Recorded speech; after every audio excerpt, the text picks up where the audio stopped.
I used to think my parents didn't ask because they didn't care. It took me years to understand that not asking is its own inheritance. Nobody asked them either. Not one person in my family of origin asked me a real question growing up, and I didn't have language for what that cost me until well into adulthood.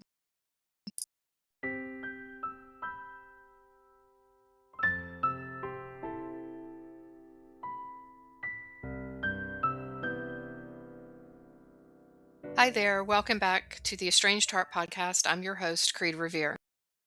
In this space, we discuss relational ruptures, relational repair, reconnection, and reconciliation, also known as estrangement and reconciliation between parents and adult children. I invite you to grab a cup of coffee or tea, settle in, and listen with an open heart. Before we dive into today's episode, our regular disclaimer. I am not a licensed therapist. Nothing in this podcast should be considered or taken as therapy. If you are in need of therapeutic support, please seek out a therapist near you. Now, on to today's episode. If I asked most of the moms I work with to tell me how they showed love to their kids, I'd get a list. I worked, I provided, I showed up to the games, the practices. I cooked dinner every night for 18 years. I paid for college, took them on expensive vacations, helped buy their first house. All true, all real. None of that is being disputed here. And here's the thing about that list. It's a list of doing. And somewhere along the way, a lot of us were taught that doing was the whole assignment. That if the bills were paid and the kid was fed and driven to practice, the emotional part would just happen on its own by osmosis. It doesn't happen on its own. Being known is a separate skill from being provided for, and most of us were never taught it because most of us were never on the receiving end of it either.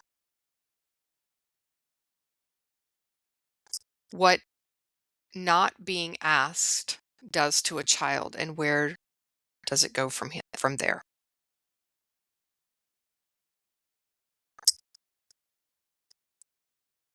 This is the piece that I think most conversations about curiosity skip over entirely. It's not enough to say that curiosity matters. I want to talk about what happens inside a child who's never asked anything about their internal world and experience, and where that goes when that child grows up and becomes a parent themselves. Here's the first thing. A child who's never asked a real question doesn't end up doesn't just end up with a painful memory. Pain, at least, is something you can point to later and say, that happened to me. What they end up with instead is a missing template, not just an absence of being known, an absence of ever having seen what offering curiosity to another person looks like and feels like from the inside. You cannot hand someone a skill they never once watched or modeled. You can't retrieve a file that was never saved. So now, fast forward, that child grows up and becomes a parent. And here's what I want you to really listen to. They will very often parent from that same absence without ever choosing to and without ever knowing they're doing it. Some people might call this copy paste parenting. It doesn't operate the way we usually imagine patterns getting passed down, as a belief you could name and argue with. It operates procedurally, the way balance on a bike does, right? You don't consciously recall how to balance, your body just does it. And relational patterns get stored the same way. A parent can be thoughtful, self-aware, even in their own therapy, and still parent from the nervous system they inherited rather than the philosophy they chose on paper, because those two things live in different places. And this is where it gets genuinely hard to see from the inside. That parent believes they're engaged, they're present, they're talking, they're attentive to schedules and logistics and showing up. And from their seat, that is love, fully expressed. It does not occur to them that estrangement without curiosity is the exact shape of what was done to them, because absence doesn't feel like anything. It just feels like normal. It feels like how families are. Which brings me to the question underneath all of this. Why doesn't the parent know? Why does this stay invisible generation after generation, even to people who genuinely want to do better? A few reasons, and I think all of them are maybe even true at once. Memory holds on to events, not absences. You remember what was said to you, not what was never asked, because there's no moment to attach the memory to, right? If you grow up around, if everyone around you growing up had that same gap, it did not register as a gap. It registered as how families simply are. And naming it later puts pressure on something structural. Most of us need a reasonably coherent, reasonably good story about our own parents to feel secure in the world. I see this all the time with the parents that I work with the moms that I work with. They need that good story about their parents.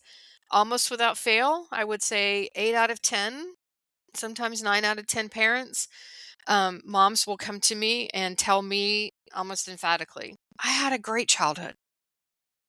And as we dig into some things, I discover very quickly that there was a lot of neglect and or abuse in the family, and the parent just doesn't recognize it. Looking directly at, quote, like, no one was ever curious about me threatens that story, that good story I've told myself about my parents. So the part of the mind that's protecting the sense of safety has every incentive not to look at it too closely. Make sense? Nobody has to be in denial exactly for this to stay hidden. The invisibility does its does the work on its own. So, what happens on the other side of that silence? This is where I want to bring in the adult children for a minute, because this is their half of the story, and it's the half their parents usually are not able to see yet for exactly the reasons I just walked through. When curiosity is consistently absent, kids don't conclude my parents are busy or my parents don't know how. Consciously or not, they conclude something about themselves, that who they are isn't particularly interesting, important, or safe to bring into the room.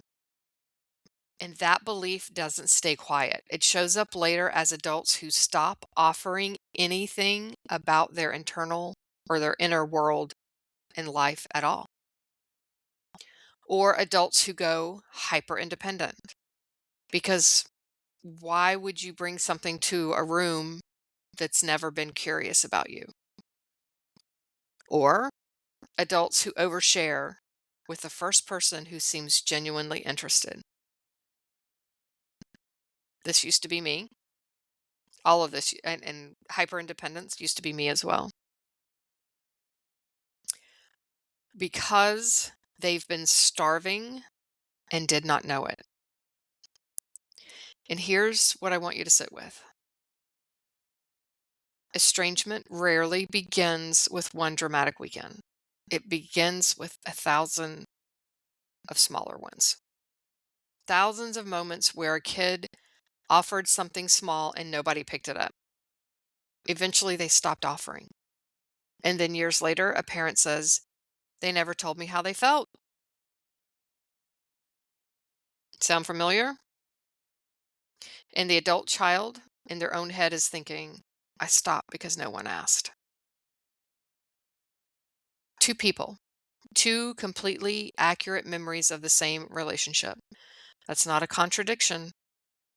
That's what estrangement usually is. And here's the thing. Here's another important piece to this. Advice is not curiosity. Okay? A parent says, I was engaged. I was always talking to them. The adult child says, you lectured me. Both of those can be true at once because advice and curiosity are not the same behavior, even though they can feel identical from the giving end. Advice says, I already know what this means and what you should do about it. Curiosity says, help me understand what this is like for you. Advice skips the step that actually builds the relationship. Curiosity is that step. If advice is wanted later, it can come later, but it has to come after, not instead of. And this is the DJE pattern in miniature, by the way. A parent defends, justifies, or explains their intentions. I was engaged, instead of getting curious about the impact. Good intent and negative impact can coexist. It happens all the time. Sitting with that instead of resolving it with an explanation is most of the work. So what does this actually look like now? I'm not going to give you 4 good questions to repair 20 years. I'm not going to do it. They don't, because sustained curiosity over time does something that no single conversation can. Not, how was your week? That's logistics. Try, what's been on your mind lately? What are you finding yourself questioning these days? What surprised you about yourself this year? And here's the harder instruction. When they answer, resist the urge to respond with advice, reassurance, or your own story. Just take it in. Let them see you taking it in. That's the whole message you're trying to send. Your inner world exists, and I'd like access to it. Not so I can fix it, just because it's yours. And you can do this. For those parents, I know there's parents out there going, I can't talk to my kid. I can't tell them. What do I do if I can't tell them? If you've listened to this podcast for any length of time, you know, I tell you, you can practice this with other people. Every other relationship you have, you can practice this without fail. Every single one. So in closing,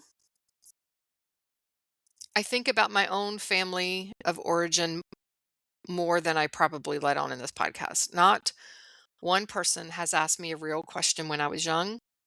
And now that I'm back in my family of origin, literally, it still continues. It still continues to this day. And it took me most of my adult life to stop believing that to stop believing that meant that there was something wrong with me and begin to try to understand that it meant nobody ever shown them how. When I look at the conversations in my family of origin today, those conversations are about nothing emotional, nothing about a person's inner world. It's about logistics. It's about If there's hurt and pain, how do we fix it? And fix it like yesterday. There's ignoring. There's a refusal to engage in any sort of potential conflict. And that is just not the world I live in. I once told a boss, she was trying to walk me through some accounting things. and sh- and I remember looking at her. I was very frustrated, and I said to her, "I don't speak numbers. I speak emotions and feelings." Now, she happened to be a therapist, so she kind of giggled at that and said, "Touche." Like, I get it.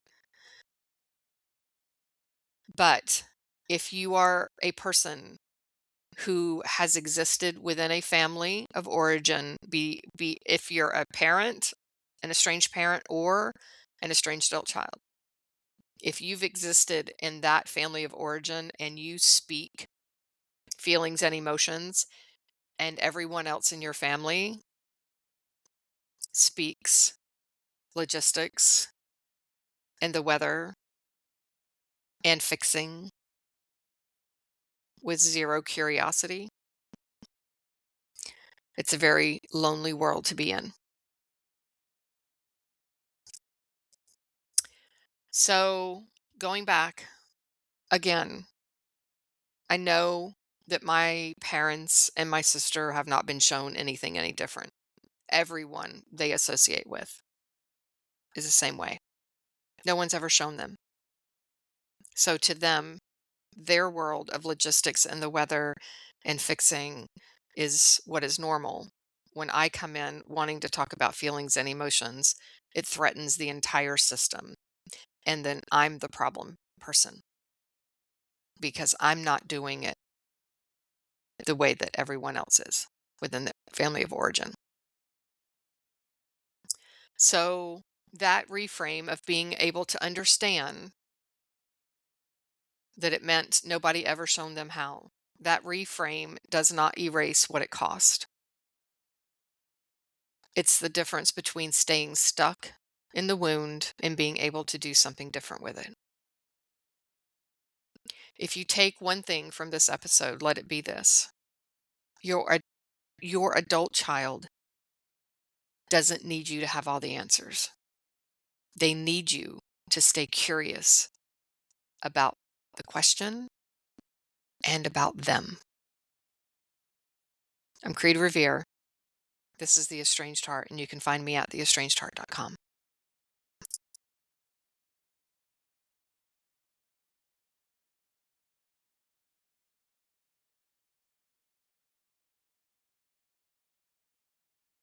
Thank you for listening to today's episode. If something struck you, touched your heart, left you with an aha, we encourage you to like, share, and subscribe to the podcast. And if you are in need of support, either as an estranged parent or an estranged adult child, whether that's one on one coaching, support groups, or mediation services, please feel free to email Creed at hello@theestrangedheart.com or visit the website theestrangedheart.com. Until next time, remember to take care of your heart and lead with love.